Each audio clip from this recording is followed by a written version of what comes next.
Hello, coming to you following day 5 of the Kleiman Wright trial. Today there was a bit more cross-examination of Ira Kleiman.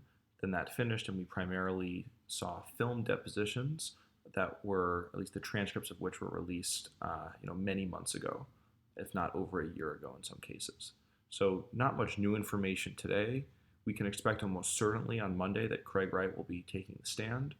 Um, in terms of anything notable, we're seeing increasingly more media coverage. We're finally having more journalists reach out to Unbounded Capital directly, as well as kind of other individuals that we're seeing in our network hear from journalist friends of theirs that they're starting to look at this trial. Kurt Wuckett Jr., a reporter and writer for CoinGeek Media, has been interviewed already today. It was recorded and I believe will be going live very shortly tonight by the NBC's Miami Evening News. So with each day, we're seeing, logarithmically more coverage of the trial, which we think has a positive impact for anyone that is, long BSV, and a negative impact for those that are long BTC or the rest of the crypto market. Not really much to report today, but given that Craig will almost certainly be going on the stand on Monday, if not, then it looks like Tuesday at the latest.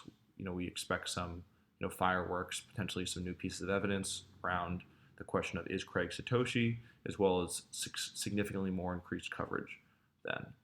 In the notes, we kind of expand upon something I mentioned in my video yesterday around Barry Silbert's brother, Alan Silbert, discussing on Twitter what he called the lack of quality reporting by CoinDesk, while, from our standpoint, it was an improvement in the way that they normally cover this topic.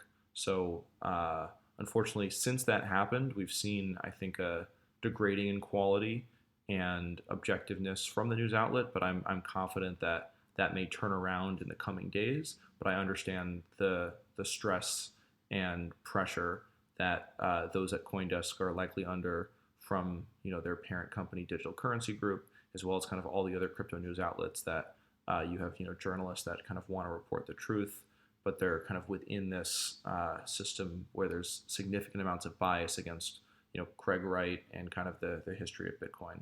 But with each day, with broader kind of non-crypto media coverage, we think it'll be harder to kind of paint this not fair picture of what the trial is about and of the history of Bitcoin and Craig. So we are optimistic and are excited for next week. Thank you for listening, everyone, and have a fantastic weekend.